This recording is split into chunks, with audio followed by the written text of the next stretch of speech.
Uh, so having said this, Anil, now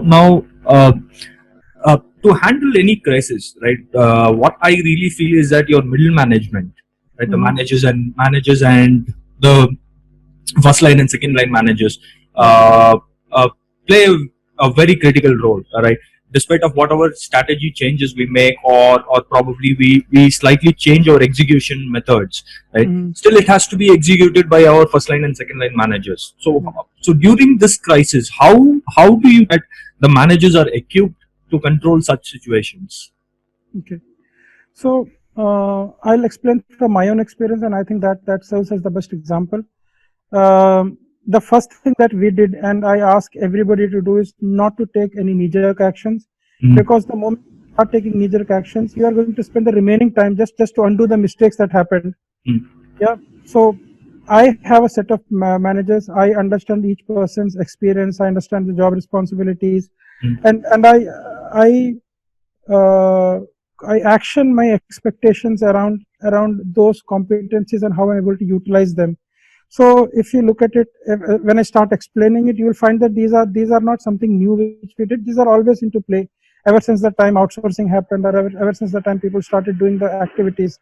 So when I juxtapose that situation to the current situation, how we managed it, what we did is we identified all the tasks that we are supposed to do, understood for each task what sort of client interface are required and what is not required.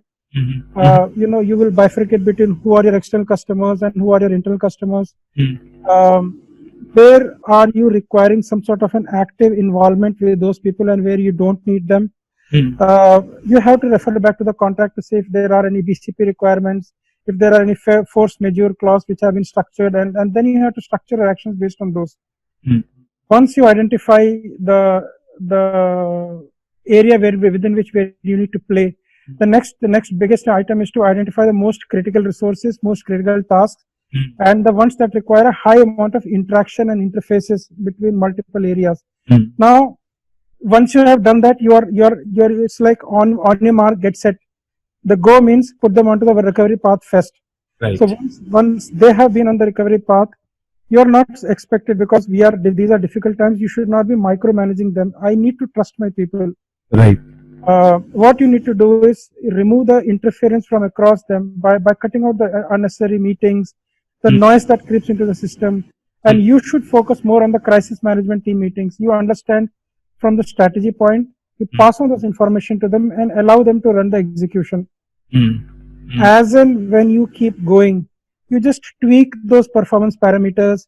Wherever those small course corrections are required, you do them based on the results as they come out. Right. And when you are doing this entire structure, please understand one very, very important thing. You are not working in an office. You are intruding into a person's home.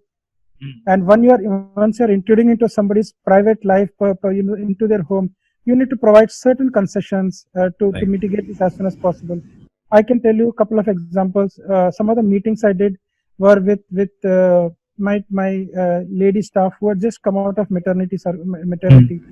In a normal situation, they would have taken 4 months off, but these people were ready to go. And I had a couple of meetings when the kid was in their lap, and I encouraged them not to let them go. Let them be in your lap and let's have your meetings. It is a favor that they are doing to me. I'm not doing a favor for them. Exactly. So the moment I started expressing these thoughts in a public forum, the team just got closer. We were sitting 5 meters away in the office, but we were quite far off. We are tens and 50 kilometers away from each other, and we were yet very close. And that brought out the best in everybody when they realized that, there's an instance of give and take. There's a love which is happening, that concession which is happening. It's not a rat race anymore. And the people were performing. I can tell you, will keep talking through this podcast that there was a zero dip in the overall performance in my team because of the personal touch that came in, because of the distance that came physically. Yeah. That was amazing, Anil. The example which I would not call it as an example. That's a real incident, isn't it? Right. That's a real incident. The lady and the kid which is in the lap and having it, that was very touching. But that's extremely important, right? To accommodate their life also along with the professional space is extremely important currently, because even when you go when I go into the meetings and all, right, I can't close my room door because my kids keep on coming and knocking it down. So it's really important at this point in time, and that will definitely helps to keep the performance at a certain Indeed.